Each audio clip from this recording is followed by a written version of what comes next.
Hindi ako naging ina dahil lang sa isang titulo.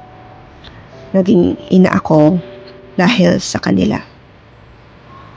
Sa mga tawanan nila, sa mga kalat, at sa mga iyakan at awayan nila. Lalong-lalo na sa mga yakap na bumabalot sa akin pagkatapos ng mahaba at pagod kong araw. Lahat ng pagod ko, lahat ng gulo dito at lahat ng inis ko. Pati na rin, syempre yung mga sandaling gusto kong ihinto or balikan pa. Lahat yon parte ng isang maganda at panandaliang yugto lamang.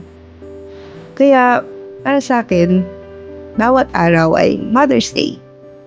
Hindi dahil perfecto to, kundi dahil alam kong lilipas din to.